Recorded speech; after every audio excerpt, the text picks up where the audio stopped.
हम उन संसारिकों की बात नहीं कर रहे जो पाखंड और दंभ का नाटक रच कर केवल अपनी वासनाओं की पूर्ति करते हैं। वो अनेक प्रकार से धोखा दूसरों को नहीं, अपने आप को दे रहे हैं। साधक के लिए सबसे पहला कर्तव्य है कि अपने वैराग्य में कोई भी रोग ना होने पावे। देह सुख की लालच, इंद्रिय सुख की लालच, मान प्रतिष्ठा की लालच, ये वैराग्य में रोग है। त्याग केला पूज्यते कारणे, सत्संग सोडूनि पूजा घेणे, शिष्य ममता धरो निराहणे, है वैराग्य राजस। पूज्य होने का कभी भावना नहीं पावे, बिल्कुल चलने लगा के बात कर रहे हैं। जो साधु गुरुजनों का संग छोड़कर, सत्संग छोड़कर अपनी पूजा कराने में लग जाते हैं, नाना प्रकार के विधानों से अपने पैर पुजवाना, अपनी वासनाओं की पूर्ति करना, उनका वैराग्य हवा हो जाता है। विषय भोग इच्छा जिस वैराग्य से निर्मूल होती है उसी को वैराग्य कहते हैं। प्रारब्ध की धज्जियां उड़ा दे उसे वैराग्य कहते हैं। प्रारब्ध से सुख और दुख आता है, ना सुख और ना दुख। सुख दुख समय कृत्वा लाभा लाभो जया जयो, कदम आगे बढ़ाता चला जा रहा है, ना हार की परवाह, ना जीत की, ना लाभ की, ना हान की, ना सुख की, ना दुख की। सत्य मार्ग पर कदम बढ़ाता चला जा रहा है। देखो भाई, साधना का फल है, बहुत सुंदर शब्द है। साधना का फल है भोगों से, संसार से, शरीर संबंधियों से मन का निसंग हो जाना, मन का निसंग हो जाना। यह होता है शुद्ध वैराग्य से। विषय भोग, लोक प्रतिष्ठा, ये दुर्भाग्य से प्राप्त होते हैं। दुर्भाग्य से, जिनका दुर्भाग्य है उनको लोक प्रतिष्ठा, लोक मान्यता, विषय भोग अच्छे लगने लगते हैं। प्राप्त तो दोनों को होता है, घोर वैरागी को भी और विषयी को भी। लेकिन वैरागी को अच्छा नहीं लगता, वो निकल जाता है और विषयी उसी में आसक्त होकर सुख भोगने लगता है। शब्द, स्पर्श, रूप, रस, गंध, ये पांचों किस प्रकार से साधक को ठगते हैं, श्री तुकाराम जी बड़ी सावधानी से बताते हैं। ये यश गीत गाने वालों से बचना चाहिए, शब्द में फंसाते हैं। अरे बचो भाई बचो, अवतार बचो, अवतार तो अवतार है। छठी के दिन, छठवें दिन, छठी जब होती है, अगर मच्छर बैठ जाए तो उसके हटाने की सामर्थ्य नहीं होती। और जब अवतार हुआ तो 6 कोस में उसका शरीर गिरा था, 6 कोस में। पूतना का, छठी के दिन पूतना ऐसी राक्षसी थी, देवता भी थर्राते थे। इसे अवतार कहते हैं कि छठी के दिन, छठवें दिन 6 कोस शरीर वाली राक्षसी पूतना का भगवान ने उद्धार कर दिया। वो स्तन में हलाहल जहर लगा के आई थी और भगवान ने ऐसा नहीं कि पिया नहीं, डट के पिया। भाव को भाव कैसे ही भोग तो मेरा लगा रही है। पहली गति पूतना को भगवान ने दी, किसी भी भाव से सही। ये कार्य तो मां करती है ना, दुग्ध पान कराना। तो बाल कृष्ण ने अपने छोटे छोटे चरणों से और कर कमल से स्तन पकड़ के, 6 कोस वाली पूतना प्राण पी लिए, चिल्ला चिल्ला के भागी। वो देवी रूप अंतर ध्यान हो गया जो दिव्य रूप धारण किए हुए थी, राक्षसी रूप में। छोटे से बाल कृष्ण दिखाई दे रहे, पर्वताकार शरीर, पूरे ब्रज में हाहाकार मच गया। छठी के दिन ये है अवतार भाई। अवतार समझना है तो थोड़ा भूल मत कर लेना, किसी के अवतार कहने पे अवतार मत मान लेना। भगवान का सच्चिदानंद विग्रह, सच्चिदानंद अवतार होता है। विगत विकार जान अधिकारी। अगर कोई जहरीला पदार्थ पहुंच जाए अंदर तो मृत्यु हो जाए। काली दह में इतना जहर था कि ऊपर से पक्षी उड़ जाते तो उसकी जो भाप निकलती उसमें मर जाते थे। सखा गैया बछड़ा सब जल पिए और सब मूर्छित हो गए, पधार गए। भगवान ने देखा, ये देखो अवतार, कमर में फेंट कसी और कहा आज के बाद तू मेरे ब्रजमंडल में तो नहीं रहेगा। कालिया, मेरी लीला के पात्रों को तो दुख पहुंचाया, अब मैं तुझे बताऊंगा। अमृत दृष्टि से सब सखाओं को और सब गौ बछड़ों को जीवित किया और खेल खेल में कूद पड़े। और उसको ऐसा अहंकार उसको था कि गरुण से भिड़ गया था, तभी तो भाग के आया था। वो दबने वाला नहीं था, भगवान के वहां गरुण से भिड़ गया था कालिया। तब गरुण जी के पंख की मार से व्याकुल होकर भाग कर यहां आया, क्योंकि यहां आ नहीं सकते थे गरुण जी, सांप के वशीभूत थे। कालिया का मान मर्दन किया। कालिया ने कैसे, आप भागवत में पढ़ के देख लो, ये हैं अवतार। 105 फण से फुसकार मार रहा, भारी जहर की, कोई परिवर्तन। उसकी पकड़ से छूटकर फणों पर चढ़कर ऐसा नृत्य करते हैं कि भगवान शिव भी प्रसन्न हो जाते हैं, तालियां बजा रहे कि ऐसा तांडव तो जब हम उन्मत्त होते हैं तब करते हो, आप तो फण पर कर रहे, सर्प के फण पर कर रहे। जय हो जगत गुरु। भगवान उनके समान कोई नहीं, उनसे बढ़कर कौन हो सकता है। एक बकासुर बनकर के बैठा कि श्री कृष्ण को ले जाएं, ऐसे मूंज की तरह चीर के फेंक दिया भगवान ने। बाल गोविंद है। अघासुर ऐसी जीव है, ऐसे पर्वत है, उसकी दाढ़ें ऐसी दिखाई दे जैसे पर्वत के शिखर। जीव ऐसी लग रही भारी गुफा। सब ब्रजवासी सखा घुस गए अंदर खेलने के इरादे। बोले यार कहीं अजगर तो नहीं? बोले होगा भी तो क्या कर लेगा, हमारा कन्हैया है ना। भगवान ने कहा अजगर भी इनको खेलने का स्थान समझ में आ रहा है। अघासुर ने सोचा पूरा परिकर आ गया, बस कृष्ण आ जाए तो हम ले जाएं। भगवान ने कहा जो तुम्हारी इच्छा है कि हम आ जाएं तो आ गए। और गले में जाके अपने शरीर को, अब वो रुंध गया, अब तो उसके प्राण निकल गए। भगवान सखाओं को निकाला। ये भगवान बाबा आज बहुत कचौड़ी पकौड़ी और गुलगुला और पुआ बन रहे हैं। बोले आज देवराज इंद्र की पूजा। बाबा देवराज इंद्र से क्या, गिरिराज महाराज गोवर्धन जी विराजमान, उनकी तलहटी में हम सबका पालन पोषण हो। भगवान ने जैसा कहा वैसा हुआ। देवराज इंद्र ने कहा हमारी यज्ञ नहीं हुई। बोले कभी नहीं होगी, अब श्री कृष्ण ने मना कर दिया, अब तो गिरिराज जी का पूजन होगा। अरे सामर्थ मेघ, अपार वर्षा, जैसे मनो सृष्टि के प्रलय का समय। सुदर्शन चक्र 84 कोस ब्रजमंडल के ऊपर, कोई नहीं जान पा रहा। गिरिराज जी को उठा लेना, आसपास भगवान शेष का ऐसा मंडल की एक बूंद पानी गिरिराज जी की तलहटी में, जो गिरिराज जी उठाने पर जगह बने, वहां अगर पानी भर जाता तो डूब के मर जाते। तो आसपास शेष जी, किसी को पता नहीं, मेड़ शेष जी की, और ऊपर से सुदर्शन चक्र का तेज संपूर्ण जल को भस्म कर रहा है। और भगवान 7 दिन 7 रात 21 किलोमीटर गिरिराज, ये भगवान है। हम कह रहे हैं 5 किलो का बांट, जिनको कहा भगवान का अवतार 5 किलो का बांट, ऐसे 7 दिन 7 रात्रि धारण करके देखो, 5 किलो का केवल 21 किलोमीटर के गिरिराज जी अब हैं। और उस समय तो और विशाल स्वरूप।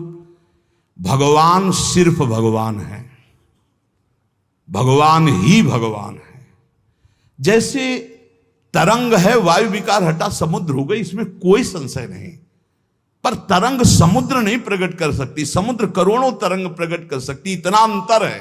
अंतर होते हुए भी अंतर नहीं है, और अंतर ना होते हुए भी अंतर है, ये बात समझ लिया जाए। तो कह रहे शब्द के फांस में माया फांसती है। एक पौंड्रक वासुदेव था, उसके 4 राजा मित्र थे। उन्होंने कहा तुम तो अवतार हो। हाँ, तो बोले वासुदेव के तो 4 भुजाएं हैं जो भगवान को, तुम्हारी तो 2 ही हैं। तो 2 उसने लगवा ली, यंत्र फिट करवा लिया, 4 भुजा हो गई। और गरुण भी बनवा लिया, जैसे वायुयान नहीं होते, तो ऐसी सब उस समय भी तकलीकी की कि गरुण भी बनवा लिया, सुदर्शन चक्र भी। और भगवान के पास खबर भिजवा दी। वो काशी नरेश सब उससे कहते तुम तो भगवान का अवतार हो, वो तो नकली असली तुम हो। सभा में जाके दूत बोला कि पौंडक वासुदेव का मैं दूत हूं। मेरे महाराज ने सूचना दी। भगवान ने कहा जब छोड़ेंगे तब पता चलेगा कि असली कौन है नकली कौन है, जाओ कह दो जल्दी ही आ रहे हैं मिलने। तो भगवान ने फिर, लेकिन उसको परम पद मिला क्योंकि हर समय चिंतन करता था मैं वासुदेव हूं। तो ये जब स्तोत्र अपने प्यारे लगने लगते हैं तो जान लो माया के शब्द ने मार दिया। शब्द स्पर्श रूप रस गंध, श्री तुकाराम जी कह रहे हैं। अब उसे दूसरी बात अच्छी नहीं लगती, बस वही आदमी अच्छे लगते हैं जो स्तुति सुनाने वाले हों। ये जो नाना प्रकार की सुख सुविधाएं हैं, ये मत समझो कि बड़े भाग्य हैं। फांसी भेज रही माया शब्द स्पर्श रूप रसगंध, तुकाराम जी कह रहे। अब अगर एक भी निंदा होने लगे उसकी, तो स्तुति सुनने वाला वो भगवान अवतार अब द्रोह कर लेता। गया परमार्थ, गया परमार्थ का शब्द गया। परमार्थ का शब्द है करत जे अनुशहन निंदक तीनों पे अनुग्रह कियो। एक बार एक बड़े भाग्यशाली टटिया स्थान में उस समय पूज्य श्री राधा चरण दास जी महाराज विराजमान थे। चंदन का पलंग बढ़िया, असली चंदन का। महाराज हाँ बिहारी जी शयन करें, ठीक। अब दूसरे दिन प्रशंसा, महाराज पलंग का प्रयोग किया। 10 आचार्य हैं ऊपर, क्रम बाई क्रम आचार्यों का संतुल। फिर प्रसादी कभी 10 दिन बाद फिर गाड़ी खड़ी हुई। महाराज कैसा रहा पलंग, बताते। वो बोले पलंग ले आओ, उसको जलवा दे ऐसा। और बोले सुनो, अब आज के बाद टटिया स्थान में मत आना। तुम क्या समझते हो पलंग दोगे तुम भाटगिरी करेंगे, तुम्हारी जय जयकार, तुम्हारा यश का। अरे वाह भाई बहुत बढ़िया पलंग। अरे ठाकुर जी के लिए, आचार्यों के लिए दिया, हो गया बस। बार बार आके पूछते हो कैसा रहा पलंग, कैसा रहा पलंग।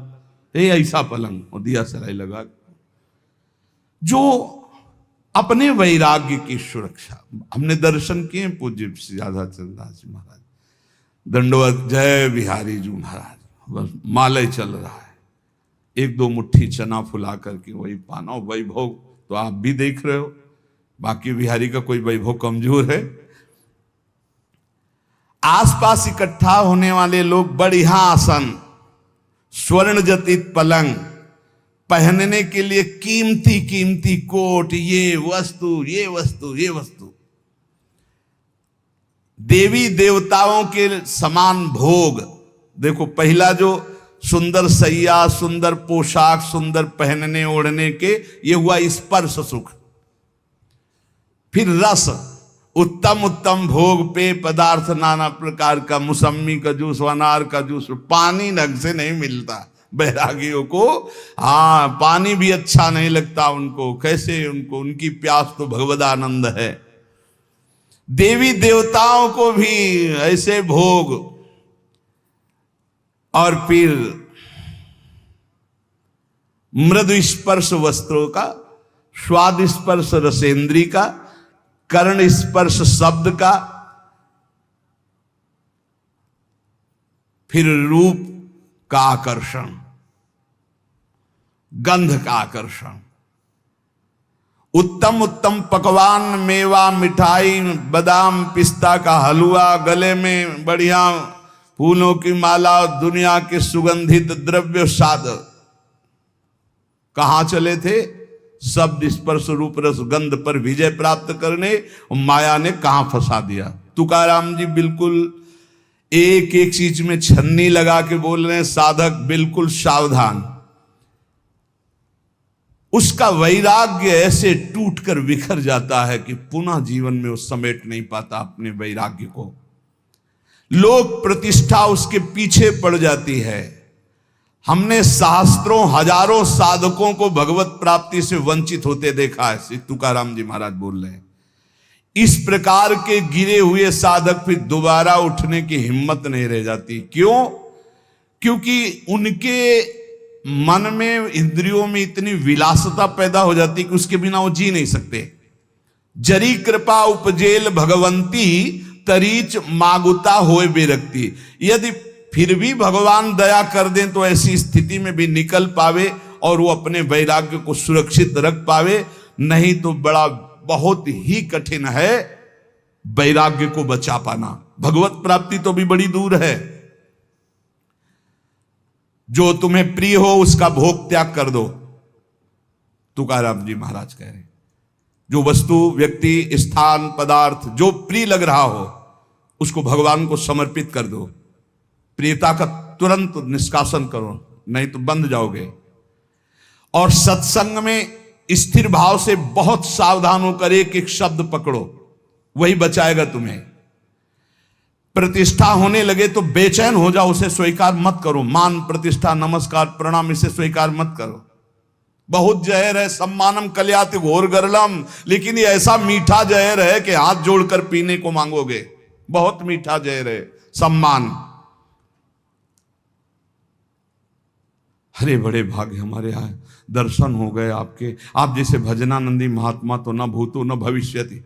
अल्यो, पहाड़ रख गया अहंकार का। बहुत विचित्र भैया, शब्द स्पर्श रूप रसगन, न भजन है न साधन है। अब ये कान में सुनने के बाद उत्साह हो कि प्रभु देखो, हम भी कहते थे कि हम तिच्छा परम अधमा प्राण होकर, और आज सब लोग कहते हैं नीच अधम, नाथ मुझ नीच अधम पर कृपा कर दो। हे करुणा सिंधु कृपा। जब हमें कोई गाली दे, पाखंडी कहे, नीच कहे, और मेरा मन प्रसन्न होकर प्रभु की तरफ चले, तब जाना जाएगा कि हमारा मार्ग सही है। जीविका के लिए अर्थात साधक की जो कपड़ा, भोजन व्यवस्था कर रहा है वो एक नहीं होना चाहिए। पूज्य पादुड़िया बाबा के वचन में लिखा था कि चाहे बृहस्पति के समान पवित्र हो, किसी एक से साधक की दिनचर्या नहीं चलनी चाहिए कि एक आदमी हमारा भरण पोषण कर रहा है, चाहे घर का चाहे बाहर का, किसी भी तरह से एक का नहीं।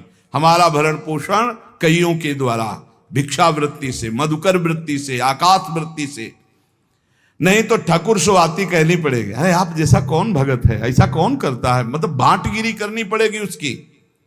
ये वैराग्य के नाशक है।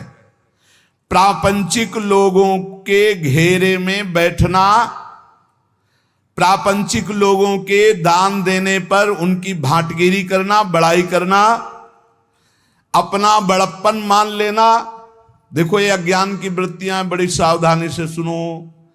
प्रापंचिक प्रवृत्तियों के बीच में बैठना, अज्ञानी जनों के बीच में, उनके द्वारा दी हुई भोग सामग्रियों को लेकर उनकी बड़ाई करना, अपने को बड़प्पन में मानना, मैं बड़ा हूं, और अच्छा अच्छा खाने की चाट पर जाना, और लोकप्रियता की चाह उत्पन्न हो जाना, वस्त्र, अलंकार, आभूषण धारण करने का शौक बढ़ जाना, ये भगवत प्राप्ति के लिए महान विष है।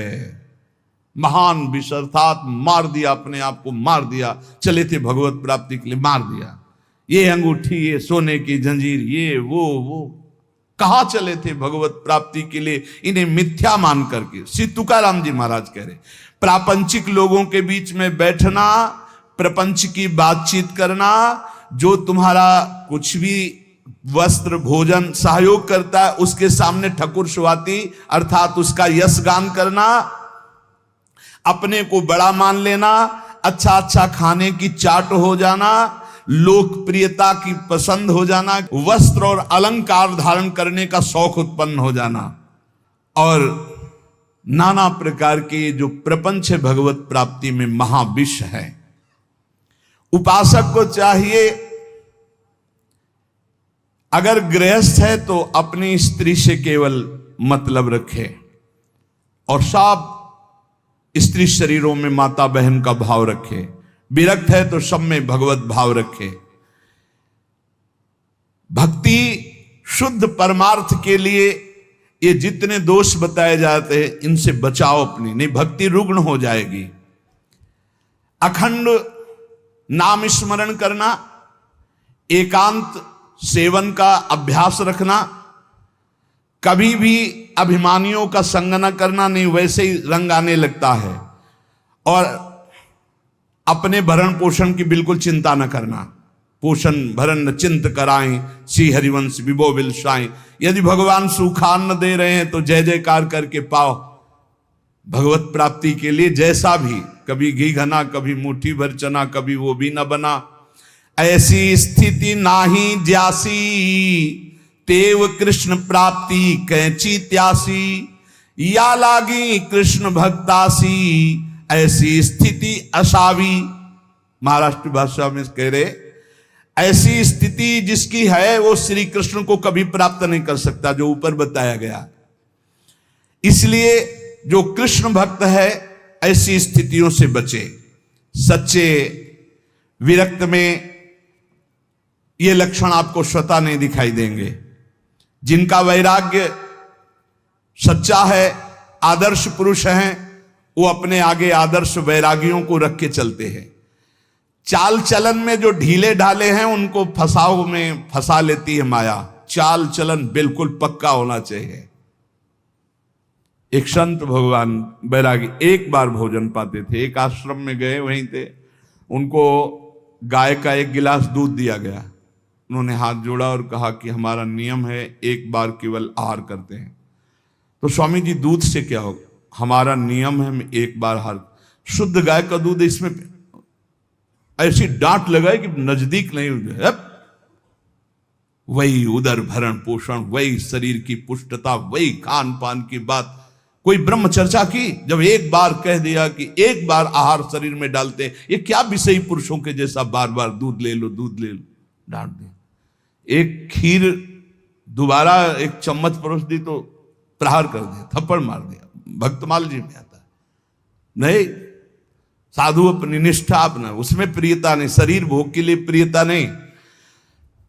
जिनका लुजलुजा स्वभाव होता है, जिनकी चलन चाल ढील होती है, उसको माया फंसा लेती है। इसलिए बैरागी, कैसा बैरागी होना चाहिए? नारियल के फल जैसा, अंदर एकदम मलाई जैसी कच्ची गरी, ऊपर देखो जूठ कठोर खप्पर, बस ऐसा ऊपर से ऐसा झाकर नजर आना चाहिए कि भैया नजदीक, और अंदर माला माल, अंदर एकदम हृदय कोमल। श्री तुकाराम जी कहते हैं जिसका ज्वलंत वैराग्य होगा वही अंतरंग में घुसे हुए चोरों को पकड़ पकड़ कर सावधानी पूर्वक बाहर फेंकेगा। और जिसका चित्त शुद्ध हो गया तो पांडुरंगा उसके चित्त में ही प्रकाशित हो जाता है। इसलिए साधक सदा चौकन्ना रहो। बहुत देखना, बहुत सुंदर बात करें। चौकन्ना कैसे? जैसे मार्ग भयावह हो तो बिल्कुल सावधान, कोई आगे पीछे प्रहार करने वाला तो नहीं है, ऐसे साधक चले। मन सरपट भागने वाला घोड़ा है, वैराग्य उसकी लगाम है, और चाल उसकी देखते रहना साधक का कार्य है, और काबू में करके उसको वश में रखना वैराग्य के द्वारा मन में। जिसका मन वश में नहीं उसके सब साधन व्यर्थ हो जाते हैं। तुकाराम जी महाराज कहते हैं आपकी साधना का आपको फल मिला, उसका फल है मन। मन कैसा है आपका? मनोनिग्रह सबसे बड़ा साधन है। मनोजय ही अगर नहीं हुआ, मन पर विजय प्राप्त नहीं की, तो बड़ी बड़ी तपस्या, बड़े बड़े अनुष्ठानों के फल को नाश कर देता है, ऐसे आचरण करा देता है। बड़े बड़े वीरों को चारों खानों चित्त पलटा दे, ऐसा बलवान मन है। इसलिए बड़े बड़े पंडितों को ज्ञान के शिखर से गिराने की ताकत रखता है मन। इसलिए चौकन्ना रहे साधक, तुम्हारा मन बड़ा बली दुश्मन है, दुर्जय है, दुर्धर है। तुकाराम जी कहते हैं बड़े बड़ों को इसने चौपट कर दिया, मैंने देखा है। इसलिए विषयों की तरफ दौड़ लगाने वाले इस मन के ऊपर आसन लगा लो, और इस करामाती मन को भगवान नाम में ऊपर आसन लगाने का मतलब हर समय नजर जाएगा कहां? राधा राधा राधा राधा। मांगे पर तभी तो बली, सूर एक भूमंडली। जिसने इस भागते हुए मन को वश में कर लिया, भूमंडल में उसके समान कोई योद्धा नहीं है। सबसे बड़ा सूरवीर वही जो मन को वश में कर ले।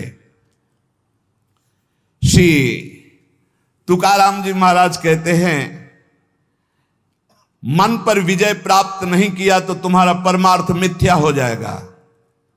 कैसे मिथ्या हो जाएगा? 50 वर्ष ब्रह्मचर्य रहे, 5 मिनट चूक हो गई, सब मिट्टिया मेट हो गया। परमार्थ का पथिक। 50 वर्ष से तुम्हारी जय जयकार हो रही, 5 मिनट कोई गलत काम हो गया, सब ये थूकने लगेंगे। हे, इनकी श्रद्धा जानते हो कैसे होती? जैसी हवा चली पत्ता वैसे ही भाग जाएगा। इन पत्तों को मत समझो कि आपके हैं। क्या स्थिति, उनको कुछ पता नहीं। वो तो हवा चली है, अनुकूल हवा चली तो जय हो, प्रतिकूल चली तो कोई दिखाई नहीं देगा। तुकाराम जी कहते इस पर विश्वास मत करो कि इससे तुम्हारे वैराग्य तपस्या का फल है। ये नहीं है तपस्या वैराग्य का फल, मनोजव है, मन पर विजय। ये सच्चाई बिल्कुल चलनी लगा के बात कर रहे हैं, अगर समझ पावे तो। थोड़ा कड़ुआ है क्योंकि इसमें मिलावट नहीं है, बड़े सिद्ध महापुरुष हैं। सार्वभौम राज्य प्राप्त करने वाले चक्रवर्ती राजा की भी अपेक्षा महान बलशाली राजा वो है जो अपने मन पर विजय प्राप्त कर लेता है। इसलिए साधु की देश विदेश सब जगह सम्मान और मान्यता होती है, क्योंकि वो मन विजयी होता है। हमारे इस पुण्य भारतवर्ष देश में असंख्यों जीव पैदा होते हैं, असंख्यों मर मिटते हैं। बहुत से राजा हुए, बहुत से रंक हुए, चले गए, पर भीष्म, हरिश्चंद्र, प्रहलाद, हनुमान, भरत, तुलसीदास जी, मीराबाई, रामदास, एकनाथ, ज्ञानदेव, छत्रपति शिवाजी, अहिल्याबाई, ये बड़े बड़े जिनका नाम इतिहास में जय घोष किया, ये सब मनोजयी, मन पर विजय प्राप्त हुई। इनके समान कौन हो सकता है?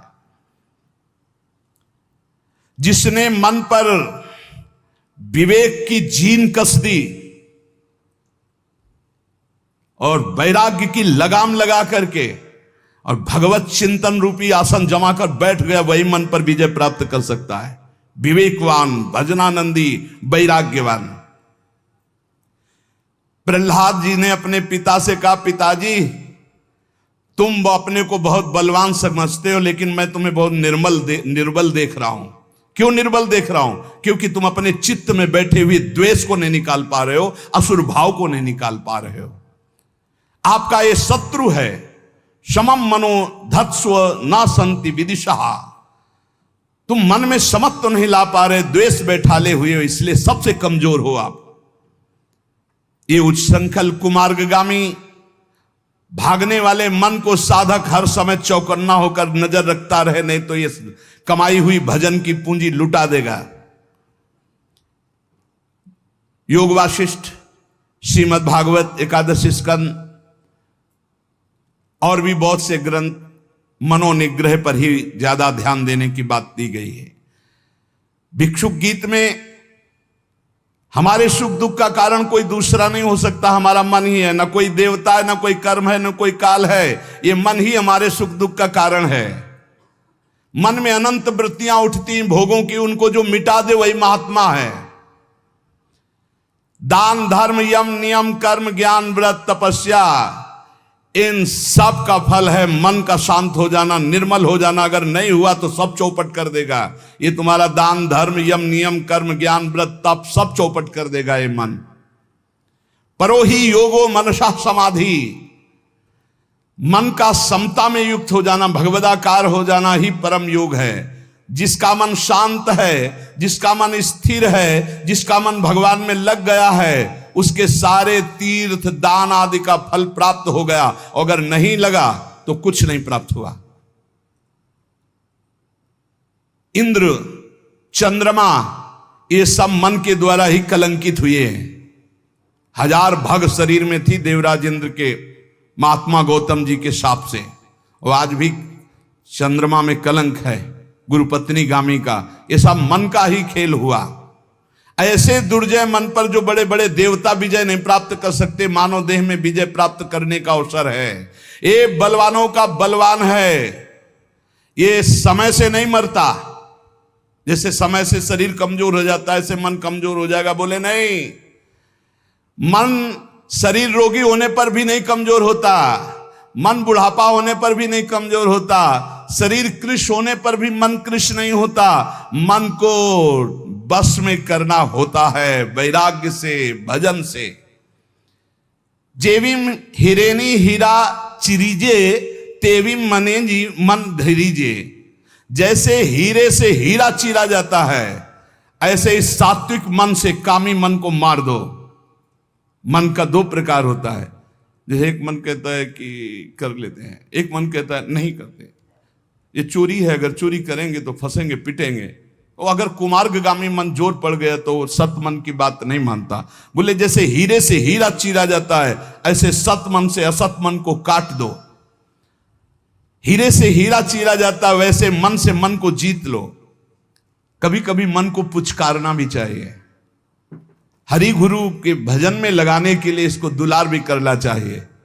ए मन, इतना भजन कर लो, फिर तुम जो कहोगे हम वो बात सुनेंगे। पहले हमारी बात सुन लो। मना सज्जना भक्ति पंथेंची जावे। ए मन, तू भक्ति के रास्ते पे चल, बड़ा आनंद आएगा। मन को मनाओ, मना मना करके नाम जप करवाओ, मना मना के भगवत मार्ग में चलाओ। ये चंचल और दुर्निग्रह है। अर्जुन जी ने भगवान से कहा कि इसको कैसे वश में किया जाए, तो भगवान ने बताया अभ्यासेन तु कौन्तेय वैराग्येण च गृह्यते। ये मनोजो का उपाय स्वयं साक्षात सच्चिदानंद जगत गुरु भगवान श्री कृष्ण ने बताया कि मन पर विजय कैसे प्राप्त करे, तो अभ्यासेन तु कौन्तेय वैराग्येण च गृह्यते। श्री तुकाराम जी वैराग्याचिये आधारे जरी लाविले अभ्यासाचिये मोहरे तरी केतुलेनि एके अवसरे स्थिरा बेलो यया मनांचे एक निके जे देखिले गोडी चिया ठाया सोके महाणोनि अनुभव सुखंची कवति के दाविंती। वैराग्य के सहारे सहारे इस मन को वश में किया जाए, इसको बार बार अभ्यास में लगाया जाए। नाम जप, स्तोत्र गायन, पद गायन, ठाकुर सेवा, सत्संग, इसे अभ्यास कहते हैं। और वैराग्य जहां जहां भोगों से जाए बार बार उसको हटाओ। मन की एक बड़ी अच्छी बात है, इसको लगाना होता, फिर इसको जहां चस्का लग गया जिस बात का, फिर उसे छोड़ नहीं सकता। इसका स्वभाव है। बहुत वर्षों से, बहुत जन्मों से हम इसे भोगों में लगाते चले आए, इसको चस्का मिल गया भोगों का।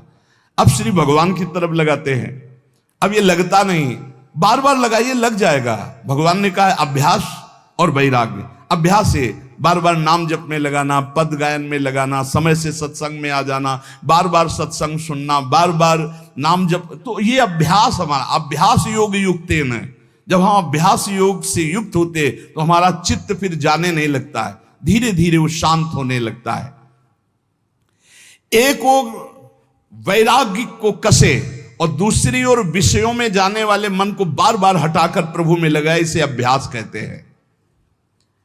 बड़ा कठिन है मन को भजन में लगाना। इस मन की उत्तम गति है यदि इसे निरंतर नाम जप करवाया जाए। चार मुक्तियां दासी बनकर के उसके चरणों में पड़ जाती जो अपने मन से नाम जपाने लगता है। देखो, आखिरी बात तो मन का ही शांत हो जाना है। प्रारंभ में हम कहते मन लगे न लगे भाव को भाव न खालसो नाम जपत मंगल दिस दशो। लेकिन भजन का फल यह है कि सावई मना कृष्ण पदारविंद, मन श्री कृष्ण चरणारविंद में, प्रिया चरणारविंद में लग जाए। गति अधोगति मनांची है युक्ति, मन लावी एकांति साधु संगे। अगर मन साधु संग में लगा, भजन में लगा तो सदगति, और मन गंदे आचरणों में लगा तो दुर्गति। इसी मन से सदगति और दुर्गति होती है। हमें तो लगता है, श्री तुकाराम जी महाराज कह रहे हैं, मन को अगर वश में कर लिया, इससे बड़ी कोई सिद्धावस्था नहीं है। मन को अधीन कर ले, फुसला के, दुलार के, डांट के, फटकार के, ये बहुत जगह फंसा रहता है। मन यदि बंधा हुआ है तो हर समय जलाता रहता है, और मन यदि प्रभु में लगा हुआ है तो आनंद की उमगन आती रहती है। उत्तम गति अथवा अधोगति देने वाला ये मन है। मन ही साधक, पाठक, पंडित, श्रोता, वक्ता सबको अपने अधीन किए हुए, कोई बिरला इसको अधीन कर पाता है। तुकाराम कहते हैं, हाथ उठा के कह रहे हैं कि मन को वश में करने से बढ़कर कोई साधना नहीं है। मन को वश में करो, पहले इसको अपने वश में करो, नाम जप करवाओ, कथा कीर्तन वार्ता बार बार इसमें लगाओ, अगर मन बस में नहीं हुआ तो ये प्रपंच रचता रहेगा। मन को प्रसन्न कर लो। मन विषयों से हर्षित होता है और शोकित होता है, प्रसन्न होता है भगवान के चिंतन से। मन को खींचकर विषय प्रवाह से हरिभजन में बांध दो। इसको मन की रखवाली करते रहो 24 घंटे, जहां जहां जाए खींच खींच कर उसे हरिभजन में लगाओ। तू काम्याणे मना पाहिजे अंकुश नित्य नवादिश जागृति चा। तुकाराम जी कहते मन पर अंकुश रखो, नाम का राम कृष्ण हरि, राधा राधा राधा। जैसे मत वाले हाथी को वश में करने का अंकुश, ऐसे नाम अंकुश है। हर समय नाम चलाते रहो, भागेगा मन, बार बार खींच कर लाओ। जिस दिन मन को चस्का लग गया नाम का तो नवीन आनंद उत्पन्न होने लगेगा। नित्य जब से जग जाओ तब से यही हमारा धंधा है, मन को खींच खींच कर बार बार भगवान में लगाना। मदोन्मत्त हाथी जैसे बिना अंकुश के नहीं संभलता, ऐसे भगवान के अखंड भजन के बिना मन नहीं संभलता। राधा राधा।